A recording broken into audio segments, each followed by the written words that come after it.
I was the PAA at the precinct, so basically the precinct secretary or for that division. Gina was an ultimate ingenue, you know. She was naive in lots of ways for being from New York, but she had a real quiet confidence, which I really loved about her. I think it was something I connected to at the time, being so new and out of school and new to the business, to the professional world and the professional scene and everything. And I think all of that nervousness I was able to kind of put into her, and also that desire to kind of make her way, stand her ground. Do you remember what he looked like? He was a big, strong white guy.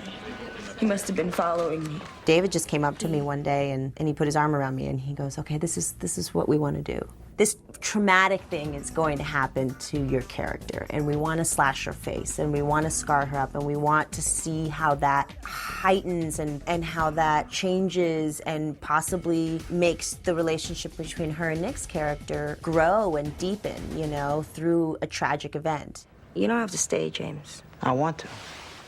It's not necessary. It's all right, really. When he told me that, I was so excited. Actually, the only thing I didn't like was my scar, because it was too pretty, I thought. I wanted them to really cut my face. I just thought, like, if this guy had violently attempted rape her, I just wanted her to have, like, this gash. And, you know, my scar just kept getting, like, smaller and smaller to, like, finally it was, like, practically non-existent. I wanted her to have sort of something really disturbing to really look at. Your mom teaching you cooking? My mom and my aunt. I really enjoyed spending this time with you, Gina. I could get into being a man of leisure. You know, when I was shooting the scene, I thought, God, this is a great scene between two really, really honest people who had been through something really, really hard. But it was really a beautifully written scene, because I thought, you know, what David ended up doing by having her go through this traumatic experience made his character so much more vulnerable. You know, there was a mutual respect and a mutual compassion for each other. And also the fact that it just shows how much she trusted him. She trusted him enough to, like, even though she had just gone through this horrible, horrible event, she needed the validation from him that she was still attractive. And she also really trusted that he wouldn't abuse that, and that this was something that was really going somewhere. And I thought that it was a maturity moment, I would say, for both characters, which I thought was really great.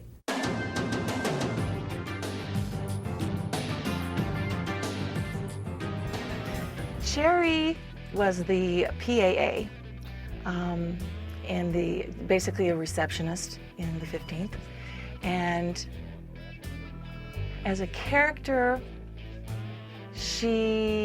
oh my goodness, she was so rich. I was originally hired for 3 episodes, and it was basically bring Jerry in, she sexually harasses Sipowicz, pinches him on the butt, and they send her upstairs. David and I had a conversation one morning at breakfast, and I said I had actually been flipping channels one night and watching HBO, and there was a friend of mine in a wedding on this television show, and everyone was wearing rubber. I'm thinking, oh my gosh, I never knew this about her. And it was so funny, and I was telling this story to David, and his eyes lit up, and it was like instantaneous, and he said, well, gee, you know, we could like have you corner Sipowicz and open your shirt, and you're wearing a skin diving suit, you know, would you do that? And I'm like, sure, you know, what the heck? And he got up from the table and left, and he came back like an hour later to the set and stopped everybody and read the scene out loud, where Jerry, in the middle of the squad room, rips open her, you know, pops open her blouse, and she's wearing this rubber bustier. And so it was just this little conversation that he and I had that ended up really taking Jerry in a different direction and made for some very interesting film. Do you see what's under my blouse? Close enough. What, are you crazy? No, I'm not talking about my breasts. Button your blouse. My undergarment is rubber. It's holding all of my fluids in. I loved the scene that I got to do with Andrea in the interrogation room with her and Kim, because it was just the 3 of us women, you know, and NYPD Blue is a little testosterone heavy. Tom was bound by his wrists and ankles. Was it you tied him up? Why are you asking me that? Because we want to know the answer. Well, I'm not sure I want to give it. It made it so much fun to get to work with the two of them in that scene, because whatever they hit at me, then I got to hit it right back, because their whole belligerence thing, and they were playing hardball. So it made it really fun to get to play that back and forth, and it made the scene very real. And she was relentless, I gotta say. So it worked out really well. Jerry, you don't want embarrassment or confusion to wind up creating an appearance of guilt. Shut your hole. Shut your pretty girl hole up. Being on the set of NYPD Blue, and just from a personal standpoint, was groundbreaking for me because of the relationships that everyone had, the interpersonal relationships. It was an amazing set to be on, and I've done many things since then, but I have to say I think it was the most satisfying professional experience that I've ever had.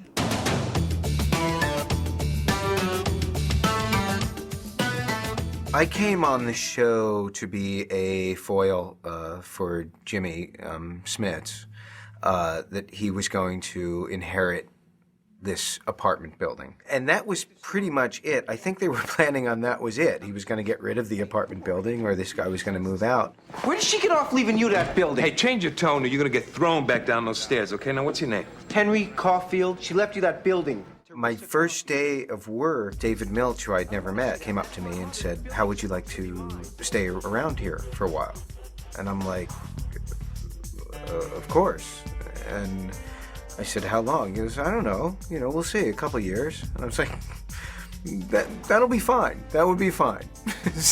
So I was just this kind of angry misanthrope, alcoholic, drug addict, psychotic gambler, lonely disaster living in the building. And I think what happened was Jimmy and I just kind of clicked in the first scene, and they thought, wow, you know, there's more here. So that's when the killings began. They kept killing people in the building to give me more stuff to do, which I thought was fantastic. It was a very dangerous building to live in, for young and old.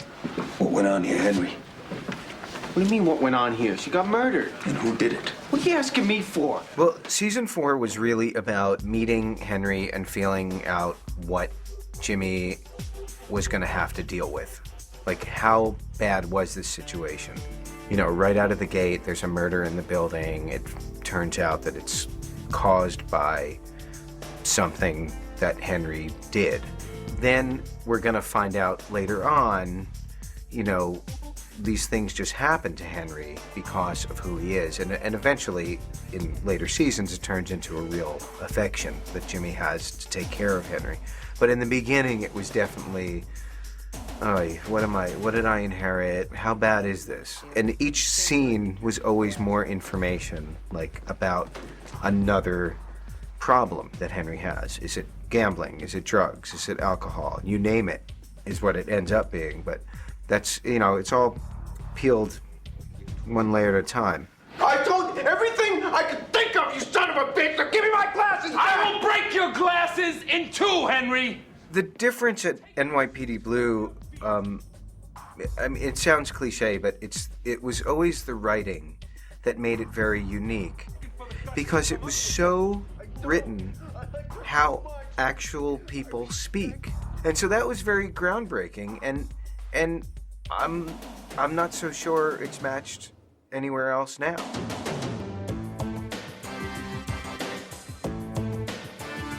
The role of Kirkendall was someone they'd apparently been looking for a long period of time. And they didn't find an actress that they felt was right for the role. So they had whittled the role down and made it just a 3-episode arc. So when I first came in, as far as I knew, I was just doing 3 episodes of the show and then I was gone. Boom, boom, boom. And about midway through that first episode, we had a kind of a craft service area off the sound stage with old couches and stuff. And I was out there reading the newspaper one day and Milch just plops down next to me and he says, "So we're thinking about making you a regular on the show." Which, of course, you know, I couldn't wait till he left the room so I could sort of walk in a dignified fashion to the parking lot, then jump up and down for a while. What's Quesharama supposed to mean? Get the feeling it's not from the G section at Blockbuster. Kirkendall itself means Church Valley. So she was kind of the motherly presence.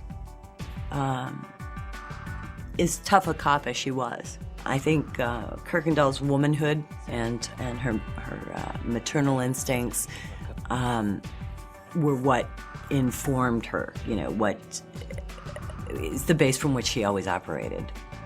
Very tough, very fair, as you've seen a lot of the different scenes, whether it was the takedown of a guy who's like 6'6" coming up a stairwell, or the day that we picked up the suspected child molester, and Kirkendall just really backhands him a couple of times. She's not someone to mess with. Do you want to go into court? They show these pictures, and it looks like you just cold-bloodedly killed her. And one of the things I really loved about the character was that she was just this great, strong, constant presence in the squad, and someone that a lot of other women, real women, related to. Maybe we ought to check at the sex store, see if they remember this guy with anybody but Jerry. So you're really not looking forward to going back to the house to interview Jerry, huh?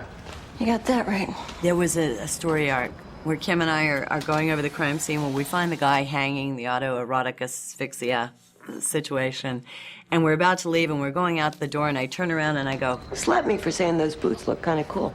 And it was kind of a classic Kirkendall, and just really off the cuff. I'm a big romantic. Well, that's good. I mean, that you still got that going on. Yeah. Well, didn't cost anything, right? Dreams are still free. My favorite part about playing her is that she was just this great, inspirational woman, and yet she didn't have to go out and do anything spectacular. What was spectacular about Kirkendall is that she just got up every day and did her job. And whether that was working, as a detective or when she came home at night as a mom, she was one of these great everyday heroes, cops and firefighters and school teachers who just get up every day and do their job. She was an honorable woman.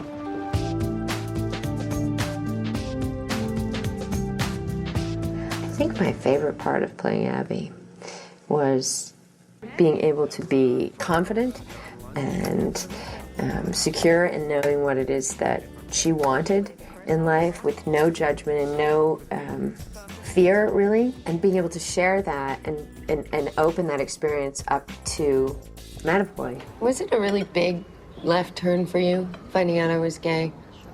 Yeah, I won't deny I was somewhat surprised. I think it was nice that Abby was with Matapoy because she was so not a stereotype, and I think that was one of the things that David Milch and I had discussed, and that he really held to in the writing, was that she was a person, a cop, dealing with real-life issues and obstacles, and her sexual preference just happened to be women, and so that wasn't why she was created, and that was very important to me. It was to open awareness, and I think at that time it was important to the world to see that. We'd like you to donate sperm so that I could get pregnant.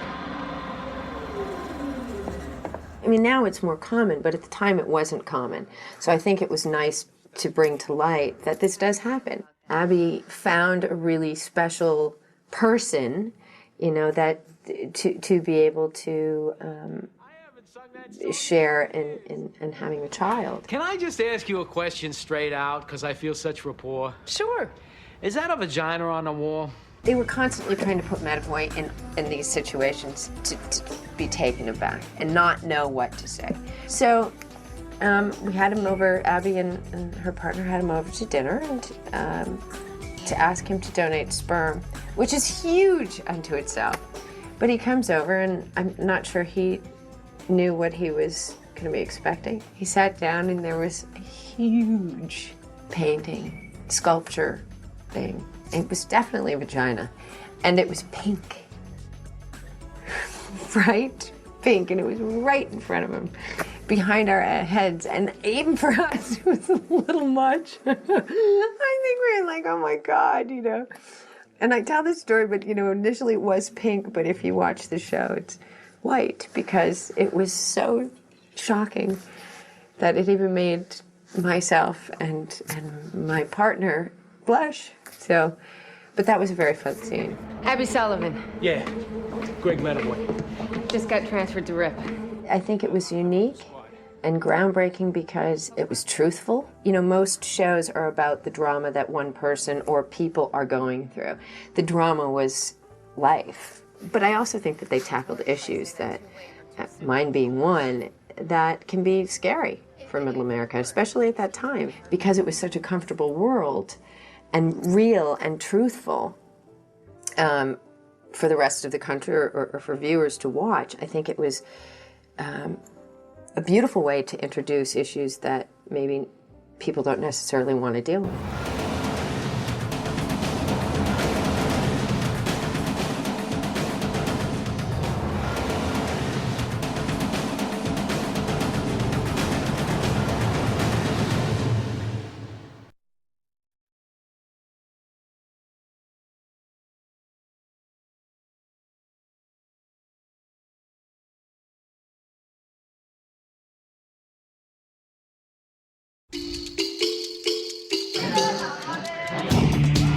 David was a writer. He was the creator of this thing. The photography is about transporting the audience. But he was also smart enough to let us do our jobs, knowing that we got what he wanted.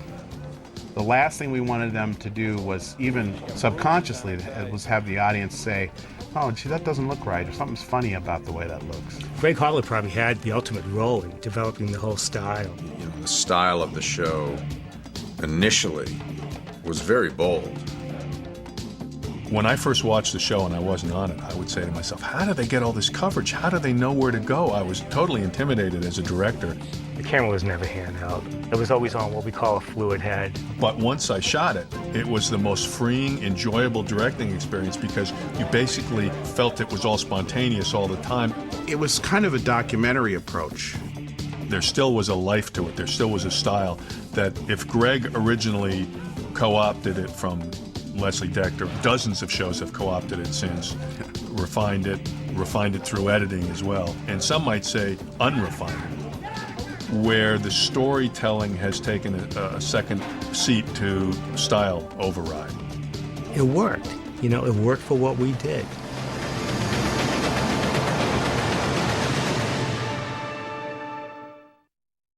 What Greg did was he created the look of NYPD Blue.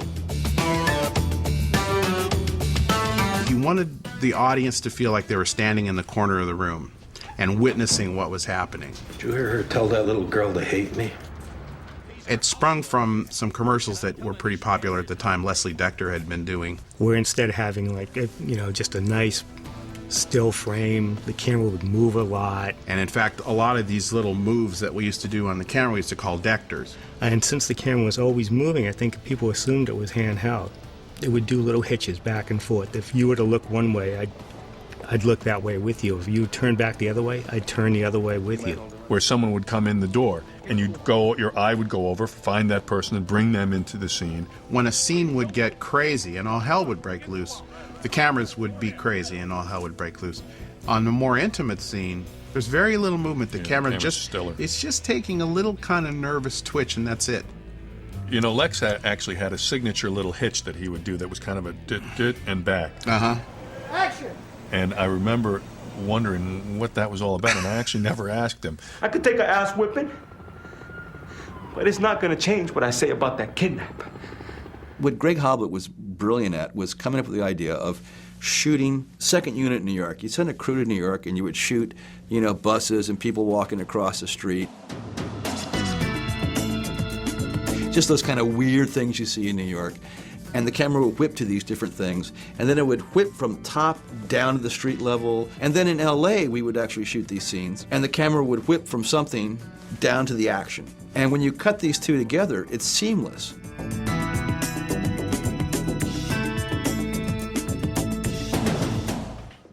So the cameras were Panavision. We would use long lenses, and anything that made it look handheld was the operator put in himself. I know the first couple of episodes the camera whipped a little bit more and it was a little more jerky, but that was all supposed to be the effect of, as a person sitting in a room watching a conversation, your eyes go back and forth and you zoom in on things and zoom back on things. And it's very hard to get an actual camera to do what the eye does.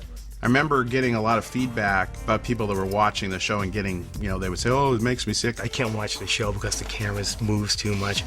A lot of that movement actually was happening in editing as well, because they would take a little piece and then cut another little piece into it. Greg, was a big proponent of that movement. Yeah. When Greg left, I toned it back a little bit. I probably dialed it back, 50%. Steven, in no uncertain terms, said, I want less movement. Yeah, which we did. Tone it down. Just the pure story and the character development could emerge without quite as much distraction. The process changed as David's process changed, as the writing changed, as the stories became a little more involved. In toning down the camera movement, we added shots. I think we used more cuts than any other show at the time.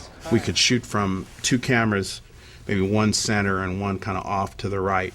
And then what we would do was we'd do wides, and then we'd go tighter, and then tighter. And then this camera over here would get the profiles, and this camera would get the 50-50s and the back and forth. So what you trying to say? It was a faster way to shoot.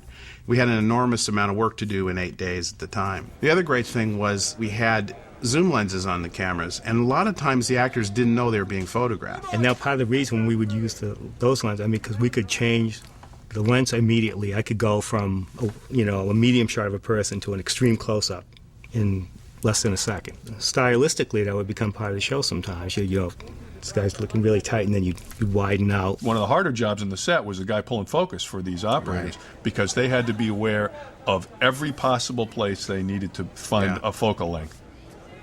The operators would do a freelance pass, and they would go off and find little pieces. Fishing, yeah.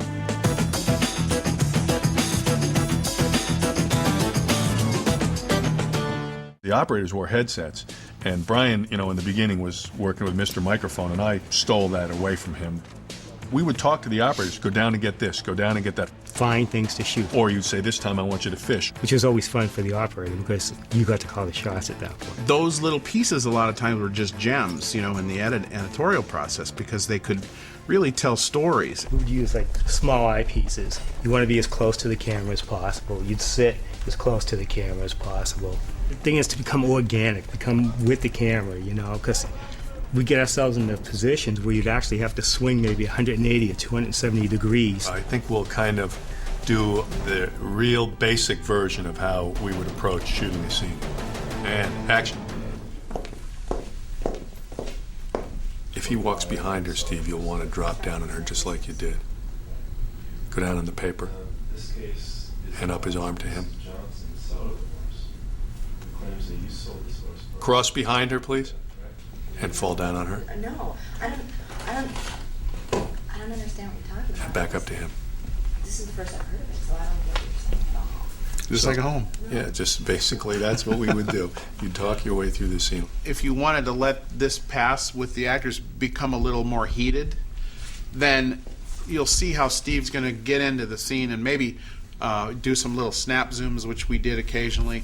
And action.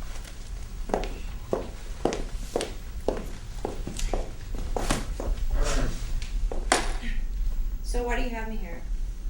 We're talking about that $100,000. We used to do almost sometimes whole passes where we'd stay on the props and do tie-ins from pencils or glass or something that had to do with the story.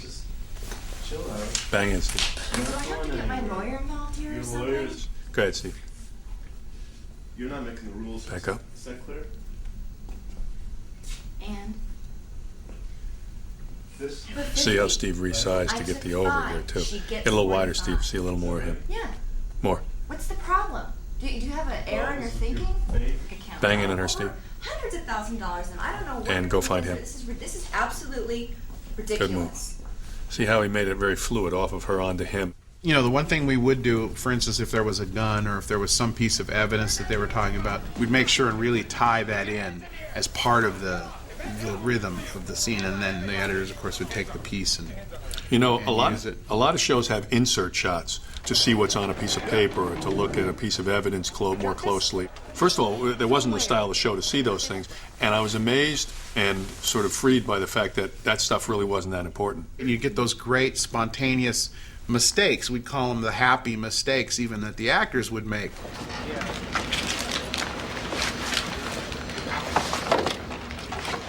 A lot of the operators liked working on the show because they had a lot of creative input, and they were able to kind of bring their own, almost as an actor, bring their own rendition of the scene. It's about telling the story from a photographic standpoint. Right. What the audience sees is what the operator felt at the time.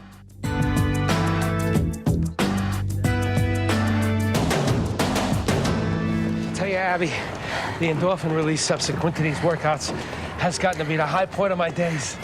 So if it feels this good, it's going to be illegal, huh, Oh, Greg? yeah, I feel subject to arrest. We built the whole facade of the precinct. That was really the 9th precinct in New York. We used it less and less because they actually changed the facade of the building in New York. Like, eventually they put, I think, a wheelchair ramp in. And The original precinct set was designed by Paul Leeds, the original production designer of the show. Basically, the inside of the precinct is a component of a couple of different precincts that they scouted in New York. None of you's got the balls to stand up for what you did? The upstairs, downstairs of the precinct, because we're shooting on a soundstage, there has to be a break from when you go from the first floor to the second floor. So the first floor is built with a staircase that goes up to nowhere. And then the second floor, a pit was dug, and the staircase goes down into the pit. And both staircases were totally duplicated, so that you could take somebody going up the stairs, and then you can make your cut and roll your camera across the studio into the second floor stairwell and shoot down as these people came from the pit up. And when you cut it together, it looks like it's a continuous flow. Diane's already upstairs. The sets were designed really smartly by Paul Leeds because a lot of it was modular and you could take walls out really easily. When you build a set on stage, what you want to be able to do is have wild walls. We call them wild because you want to be able to pull them out and put them back in again. so we could always move back. You need another 4 feet, and you just move the wall and the camera would go back 4 feet. You just have all these people and equipment. We would do long takes where we'd follow people all over the set. You know, it really helped that, to be able to put the camera exactly where you need it. So it's very important that all the walls wild out.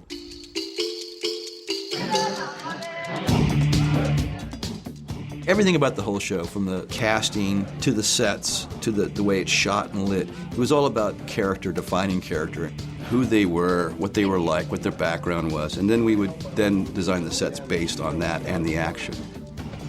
The whole purpose was to give the feeling that you are in the room. And so therefore the camera was usually always set up in kind of one area. So it was easy for me as a designer to design the sets for the best vantage point for the camera to be. Something Andy mentioned stylistically also was to keep the camera low. It was very freeing for the directors where you could put the camera low or you wouldn't have to worry about fighting to not see off of the top of the set. A lot of shows today, it's easier to light it from above and they pull the ceilings off. So the camera's always kind of like looking almost straight on. He'd get down and kind of look up at somebody and look up at a scene. You would see the ceiling. With lights and stuff, and, you know, a water stain on the ceiling and fluorescent light fixtures hanging down. You know, bundles of wires and the shitty peeling plaster. It just gives you so much more to set. You could shoot through things. He would add depth to scenes, long corridors with smaller doorways in between, so there'd be depth. Having reflective surfaces, glass in the windows or glass in picture frames, but it reflects something across the room. It's natural, adds more depth. One of my tricks I love to do is to try and put a mirror in a set, a wall mirror. He would put in a lot of windows, a lot of doorways, a lot of practical lights that, you know, that I can motivate my lights from. It made it very easy from a cameraman standpoint because literally you'd walk on the set and you go, wow, here we are. You always thought, I'm believing this, so you right away are in it.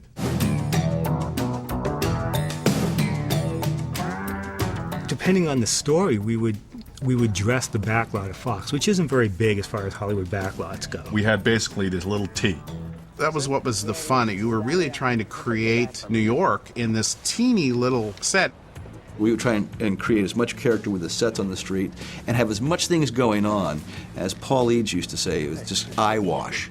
As the camera would pan across stuff, you'd have all these textures and all these things going on that it would just feel like you were actually in New York. And if you think 2, 3, sometimes 4 stories in an episode, and think of how many sets you might have within all those stories, the amount that we reused that backlot, repainted, reconfigured, re-signed, repopulated with different kind of extras or different vehicles, graffiti. We had a truck that we called the graffiti truck that would be used to block stuff. When we would shoot in New York for the first 5 episodes, I would spend a lot of time taking photographs of buildings, of storefronts, all kinds of visual elements of New York that I could then recreate those looks on our back lot here in Los Angeles at 20th Century Fox Studios or downtown L.A. Paul Eads and Richard Hankins did such a fantastic job. They built little restaurants inside these sets, and that we were able to look out. We had like a bar. Hi. Get the hell away from me. And a coffee shop, and then, anytime they needed a tenement apartment exterior, they just kind of rebuilt the exteriors and the set dressing. It was fantastic. You never felt like you weren't in New York. After we had the first initial meeting of sets and locations, we would then start designing the sets. And I think a lot of the stuff, they were always surprised and kind of look forward to coming down to the set and seeing what we actually came up with. But when you see the show with the long lenses and the way Paul Eads and Richard Hankins would dress them, I mean, people from New York couldn't tell that it wasn't in New York. They'd say, "Where is that? Is that Little Italy? What is that? Is that Prince Street, Mott Street?" Some kind of Jew said. I had many people come up to me and say, "I thought you lived in New York." And I said, "No, we shoot that at 20th Century Fox in Century City." And then locations. We had to make sure that we found places that we could get a good wide shot and get traffic without having to see that we're in L.A. 2 rape murders over in the 17th. Which is a major process because we would bring in roll downs to put over existing storefronts, scissor gates, which you find in New York everywhere, tons of trash and trash cans.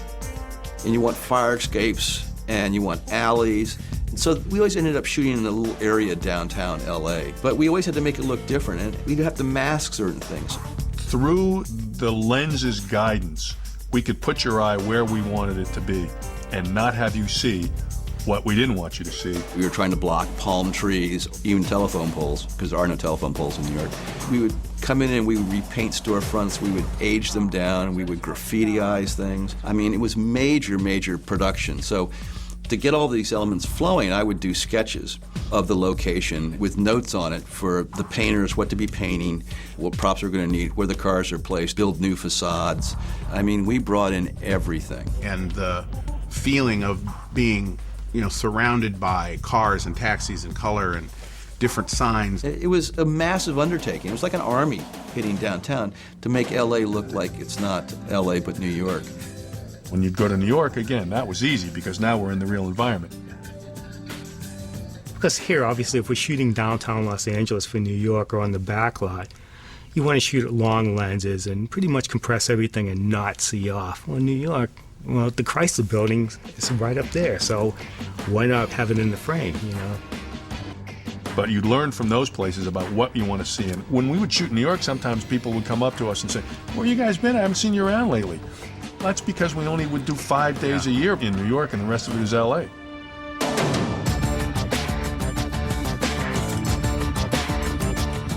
I think as far as the lighting goes, that's something obviously we took a lot of pride in it. And if we would make the blacks really deep and rich, we wouldn't add a lot of fill light. We had windows on one side that were supposedly out to New York, but we had this thing we called the fishbowl, which is the atrium in the center. It was an air shaft. Like an air shaft. And this gave the chance to have windows on both sides so you could light the scene with sunlight from either side of the face. One of the reasons that the actors had so much freedom on those sets was because we basically lit from outside the set, almost always. And you really felt like the sunlight coming through the windows was lighting these people. They had these big xenon lamps that were really hot through a really hot light, bright white hot light.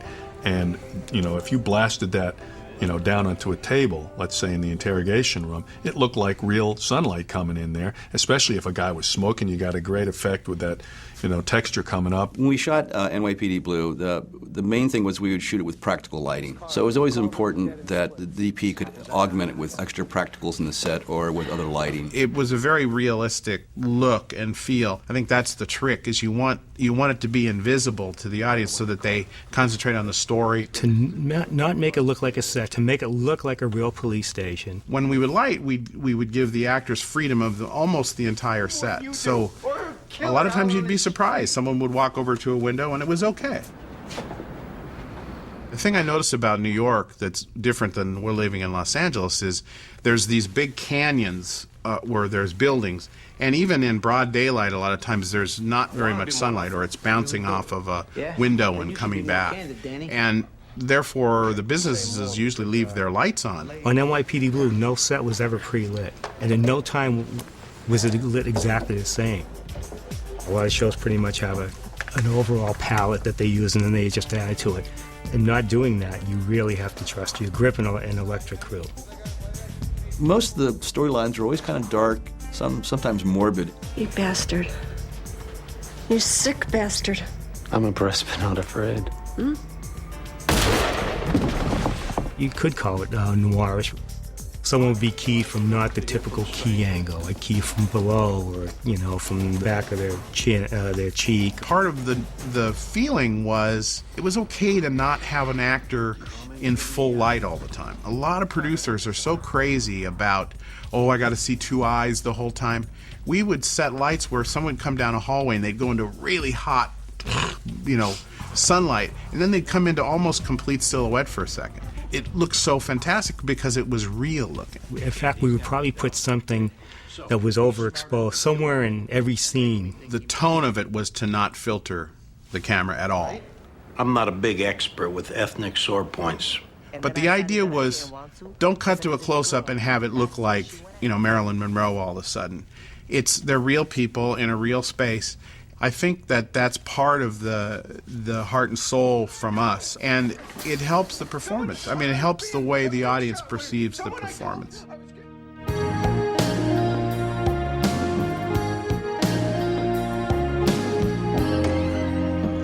We said this should look unlike the rest of the show.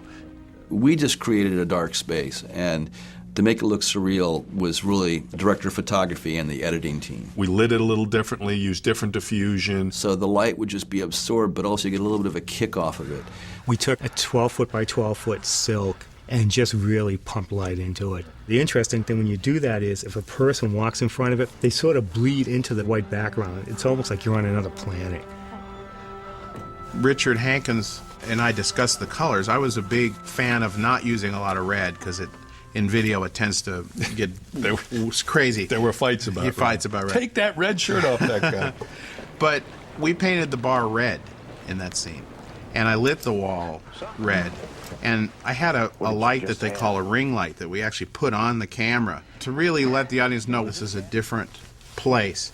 We had the ring light in some instances would get brighter and darker, and the camera was very floaty. There was a hell nature to it. Hell nature, yeah. It was really fun to shoot that scene. It was about being on the street, being there, being in the real space. Not like every other, cop show that's been filtered through some Hollywood guy's eyes. Because there is a texture. There's a texture of characters and plot. There's a texture of physical faces and sets and locations, of lighting creates texture. I would probably use one word, and that'd be texture for the whole show.